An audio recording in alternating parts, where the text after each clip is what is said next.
Good morning, students. Welcome back to the post summer vacation classes. I hope you all are fine and doing well. So, here it is. Let's start chapter 3, The Little Girl.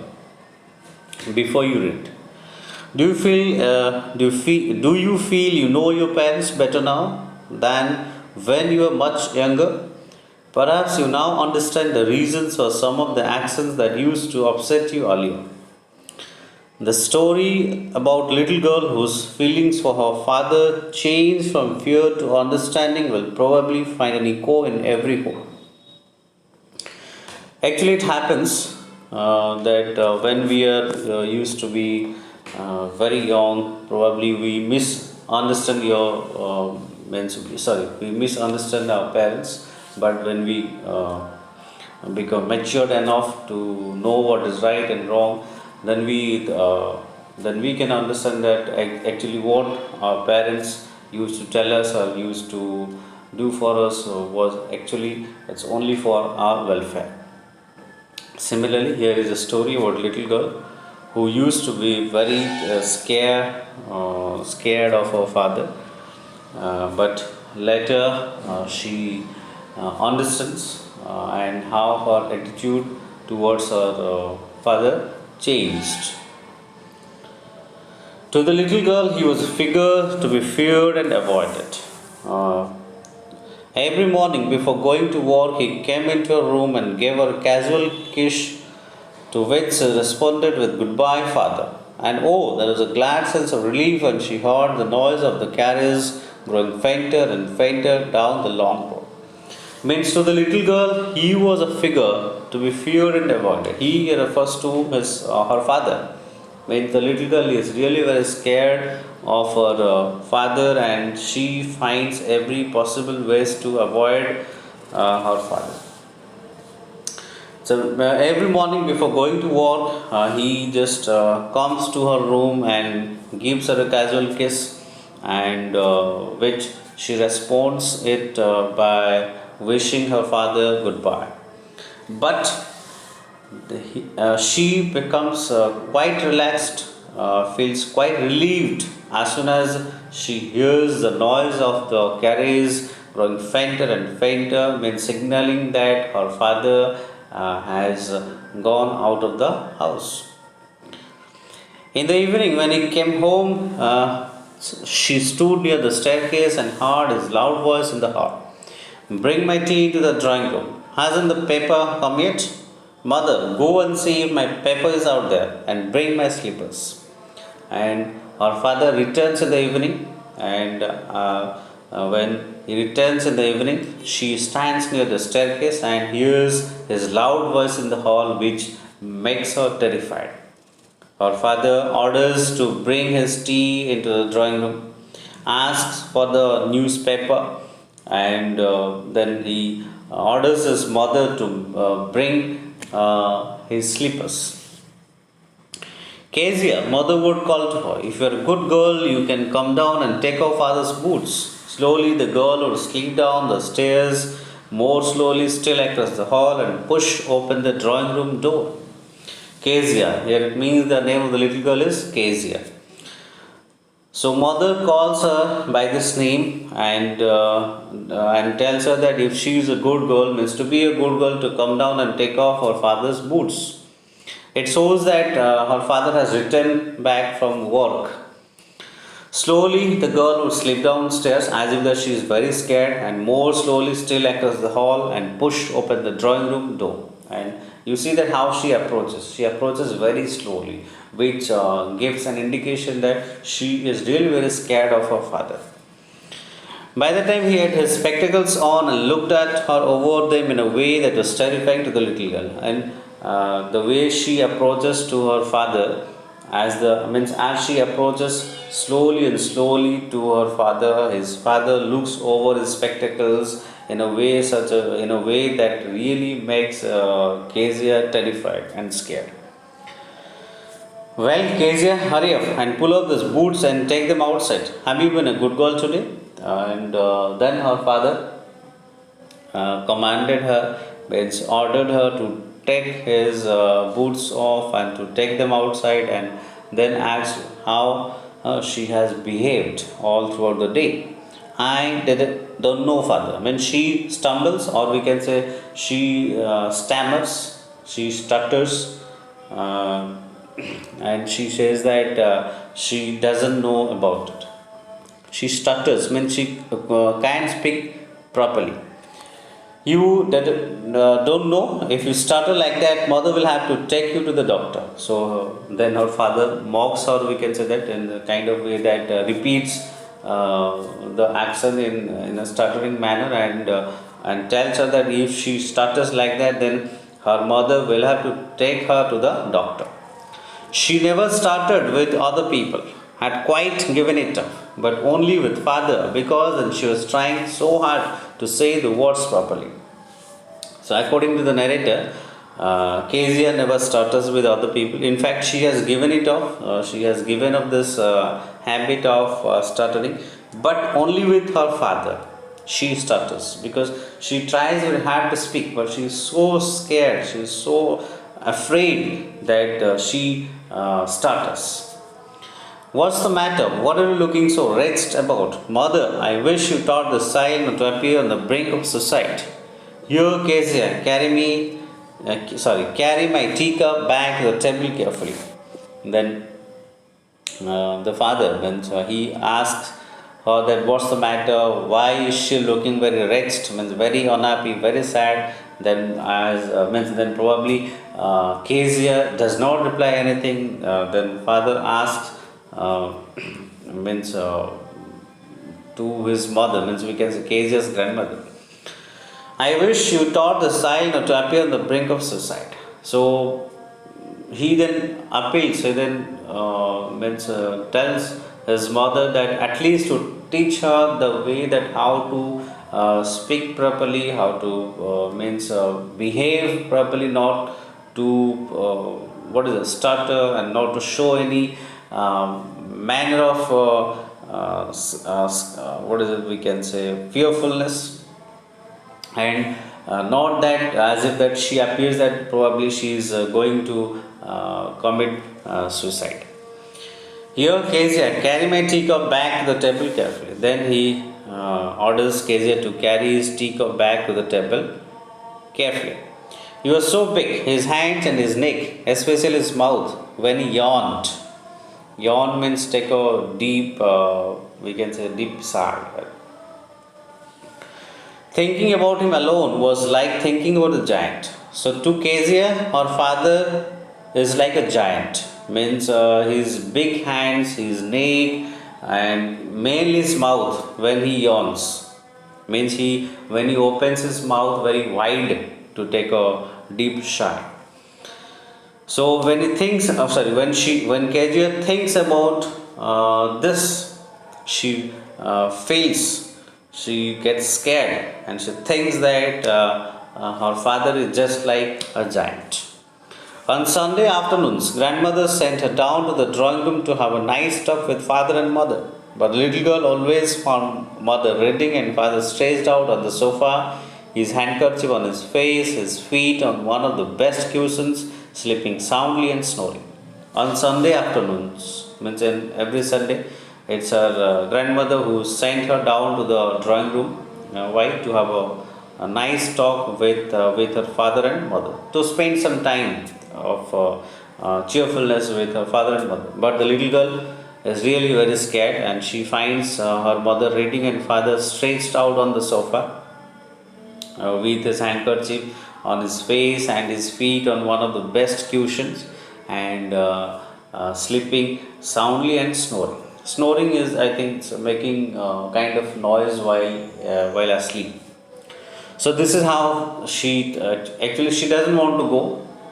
She doesn't want to extend her talks with her father particularly. It's because that she's really very scared of her father. So when grandmother approaches her that she should go and talk with her father and mother, she really very scares. She really gets scared of it.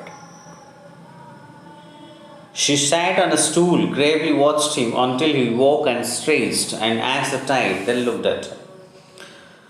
Don't stress, Ocasio. You look like a little brown owl. So what she does there, when she goes to the room to have a talk with her father and mother, she sits on a stool and she seriously watches at her father. As long as he has not woken up and strays, and then immediately means, or we can say, as soon as her father wakes up, he immediately asks her. It's because the way she looks at him that forces her father, means Kezia's father, to ask her. He asks Kezia, in fact, he commands Kezia not to stare at him like this, and as if that she looks like a little brown owl. One day, when she was kept indoors with the cold, her grandmother told her that father's birthday was next week and suggested she should make him a pin cushion for a gift out of a beautiful piece of yellow silk. So, one day, when she was kept indoors with the cold, means she has got a cold, and her grandmother reminds her that of her father's birthday, which is scheduled to be next week, and grandmother suggests her that she should make a pin cushion to present her father as a birthday gift, and it should be made out of a beautiful piece of yellow silk. Laboriously with a double curtain, the little girl stitched three sides, but what to fill it with? That was the question. The grandmother was out in the garden and she wandered into mother's bedroom to look for scraps. Scraps, we can say, some small pieces of cloth or paper. On the bed table, she discovered a great many sheets of fine paper, gathered them off, tore them into tiny pieces, and stopped her case, then sewed off the fourth side. Laboriously means she really does a lot of hard work, and with a double cotton, she stitches three sides. But what to be filled it with? So she has left the fourth side, the final side, and then she finds that grandmother who is out in the garden, and then she goes into the mother's bedroom to look for that. What is a small piece of cloth or paper, means waste, which are not needed. On the bed table, she discovered a great many sheets of fine paper, and on the bed table, she finds some sheets of fine paper. She gathers them and tears them into tiny pieces and stuffs them and puts them into a case, means the pin cushion case, and then stitches out the fourth side and the final side. That night there was a hue and cry in the house. Hue and cry means a lot of angry protest, a whole commotion, a noisy atmosphere. Father's great speech for the Port Authority had been lost. Rooms were searched, servants were questioned. Finally, mother came into Caesar's room. So that night, the whole house was in a hue and cry. Means there was a huge noise. Father was really very angry. It's because that his great speech that he had prepared for the Port Authority was lost. In fact, rooms were searched, servants were questioned, and it's finally mother who comes into Kezia's room. Kezia, I suppose you didn't see some papers on a table in our room, and it's our mother asks Kezia whether she has seen some papers that had been kept on the table in their room. Oh, yes, she said, I told them off for my surprise. And she immediately replied that yes, she had seen it. In fact, she tore these papers to have her surprise. Means, as we know that she was presenting a pin cushion as a gift to her father. What? Screamed mother. Come straight down to the dining room this instant. Mother gets very angry and commands her that to come down straight, means this instant, immediately to the dining room. And she was dragged down to where father was, pacing to and fro, hands behind his back. So you can see that how our father was pacing to and fro, means moving to and fro, and with his hands behind his back. It's a sign indicating that he is very tensed. Well, he said sharply, means frankly. Mother explained, and finally, it is Kezia's mother who explains everything to Kezia's father. He stopped and stared at the child. Did you do that? And finally, the father asked Kezia whether she has done it, and no, she whispered. I think probably it's her fearfulness that has forced her to utter no, or to reply in negative. Mother, go to her room and fetch down the damn thing. See the child's put to bed this instant. And he gets very angry. Then he commands his mother to go up to her room and to bring that damn thing. We shall get to know what is that damn thing here. And in fact, further added that the child must be put to the bed instant, means immediately. Crying too much to explain, she lay in the shadowed room, means a dark room, watching the evening light make a sad little pattern on the floor. As she had been put in the shadowed room, means dark room, she saw that the evening light made a sad little pattern on the floor. Means it is an indication that, or we can say that somebody has entered into her room and that the shadow of that person has been formed. Then father came into the room with a ruler in his hands. I am going to beat you for this, he said. So who was he actually? It was her father who comes into her room with her ruler in his hands, and he then tells her that he is going to beat her for this. Oh, no, no, no. She screamed, hiding under the bedclothes. She gets really very scared, very terrified, and she screams, she shouts not to punish her, not to beat her, and she hides in bedclothes. He pulled them aside, but her father didn't care for her pleadings. He just pulled the bedclothes aside. Sit up, he ordered. Excuse me.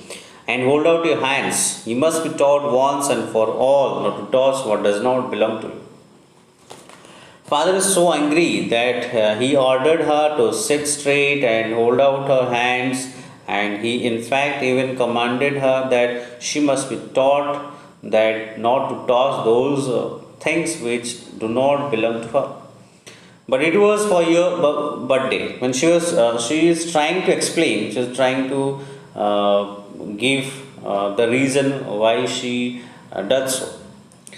Down came the ruler on her little pink palms. Hours later, when grandmother had wrapped her in a shawl and rocked her in the rocking chair, the child clung to her soft body. Down came the ruler on her little pink palms, means her father bids her.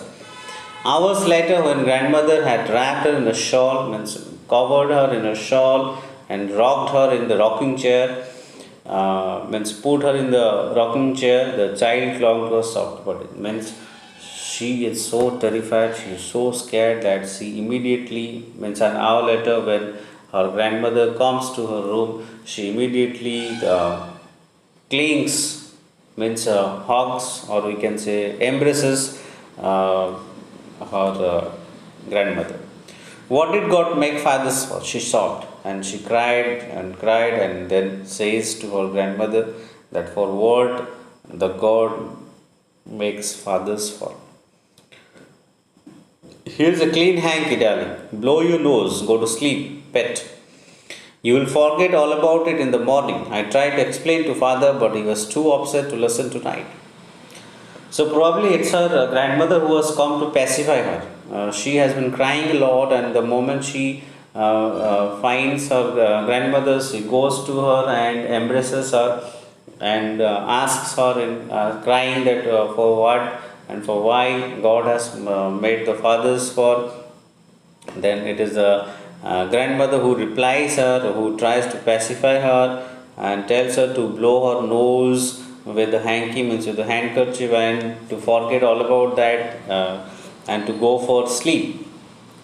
In fact, the grandmother tells her that she tries to explain everything to her father, but He was not in a mood to listen. But the child never forgot. Next time she saw him, she quickly put both hands behind her back and a red color flew into her cheeks. Means here we can say that she gets more and more terrified. Next time when she immediately, or means the next time whenever she sees her father, see in means we can say that she makes such an expression which immediately conveys her scarefulness, fearfulness. A kind of red color flew into your cheeks, means a kind of red color means a kind of fearful expression appears on her cheeks. The McDonalds lived next door. They had five children. Looking through a gap in the fence, the little girl saw them playing tag in the evening. The father with the baby Mao on his shoulders, two little girls hanging onto his coat pockets, ran round and round the flower beds, shaking with laughter. Once she saw the boys turn the hose on him and he tried to catch them laughing all the time. And the McDonald's, they live to the next door of the house, and the McDonald's have five children, and she looks through a gap in the fence that how the five children, along with their father, playing tag in the evening. The father with the baby Mao on his shoulders, means the baby named Mao has been put on his father's shoulders, and the two little girls are hanging on his coat pockets, and moving round and round, and two others are moving round and round the flower beds, and they're all shaking with laughter. Means there is a really a kind of a very jovial atmosphere. Means a kind of cheerful, very means we can say it's a very happy atmosphere. In fact, when she once she saw the boys turn the hose on him and they tried to catch him laughing all the time. Means as they're playing tag, they're playing a game of tag. So means a children's game of catching one another. And in fact, they, I mean the children, they're really enjoying. They're playing with their father, the Mr. McDonald, the game of tag. And she wished that probably that McDonald is really different from her father, or we can say her father is really different from McDonald. Then it was she decided that there are different sorts of fathers. Then by seeing McDonald's playing with his children, she decided that she comes to the conclusion that there are different sorts or different kinds of fathers. Suddenly, one day, mother became ill, and she and grandmother went to hospital. But one day, her mother has fallen ill, and she and grandmother, means her mother and grandmother, they both went to the hospital. The little girl was left alone in the house with Alice, the cook. That was all right in the daytime, and little girl Kezia was left alone in the house with Alice, the cook. It is all right for her in the daytime, but something it's very different at night. You can see the picture here. Five children, McDonald, Mao, the little baby has been put on his shoulders, and two little girls. They're they're catching his coat pockets, and two little boys. They're pulling his hose, and here you can see Kezia looking through the gap. But while Alice was putting her to bed, she grew suddenly afraid, and she grew suddenly scared. What will I do if I have a nightmare? She asked. I often have nightmares, and then Granny takes me into a bed. I can stay in the dark, it all gets peaceful. Actually, what's the problem at night? Because Kezia has often nightmares, means bad dreams come to her mind often at night, and it is her granny who takes her to her bed and pacifies her. And because of her grandmother, she goes for a restful sleep. But that day was different. It's because neither her mother nor the grandmother who she needed was there. You just go to sleep, child, said Alice, pulling off her socks, and don't you scream and wake your poor pa. So, in fact, Alice, he commands Kezia that simply to go to bed and not to scream, not to shout, and it's because that it would disturb her father. But the same old nightmare came. The butcher with a knife and a rope who came nearer and nearer, smiling the dreadful smile, the fearful smile, the terrible smile, while she could not move, could only stand still, crying out, Grandma, Grandma. She woke shivering to see father beside her bed, a candle in his hand. Finally, the same old nightmare, the same old bad dream at night came where she could see the butcher holding a knife and a rope comes nearer and nearer to her and giving or throwing a very dreadful smile or dangerous smile, and she could not move, she could only stand and cried out for her grandmother. But as soon as she goes through this dream, she wakes shivering, means trembling to see her father beside her. She really gets trembled, she really gets shivered the moment she finds her father beside her bed holding a candle in his hand. What's the matter? He said. Her father asked her the matter. Oh, a butcher, a knife, I want granny.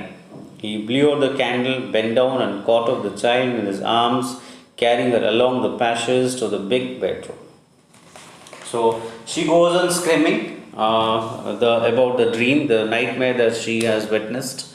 The next moment, her father blows out the candle, bends down and catches up the child, means Kezia, in his arms, and then takes her to the big bedroom.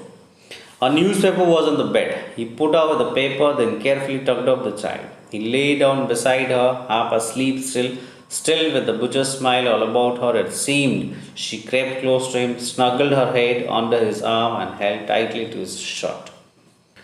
So finally, we get to know that her father takes her to the big bedroom and he puts her there on the bedroom, and he also stays with her, lays down beside her, and half asleep still with the butcher smile all about her. Means still she, what is it? She experiences the same nightmare, and she then creeps close to him. Means she comes closer to her father, snuggles her head, means moves into a warm, comfortable position, means comes closer to her father's head, sorry, snuggles her head under his arm, means she then, we can say, moves her head or puts her head into her father's arm and holds tightly to his shirt. That's because she is really very scared of that nightmare. Then the dark did not matter. She lay still. And finally, only when she clings to her father, means she holds tightly to her father, then she does not get scary, terrified or scared of the dark. Here, rub your feet against my legs and get them warm, said father. And finally, it's her father who who tells her that to rub her feet against her legs so that she could feel some warm. She could feel warm, or she could get warm, because she was trembling with fear. She was shivering with fear. Tired out, he slept before the little girl. And finally, it's her father who sleeps near the little girl. A funny feeling came over her. Poor father, not so big after all, and with no one to look after him. He was harder than grandmother, but it was a nice hardness. And every day he had to work and was too tired to be a Mr. MacDonald. She had torn up all his beautiful writing. She started suddenly and sighed.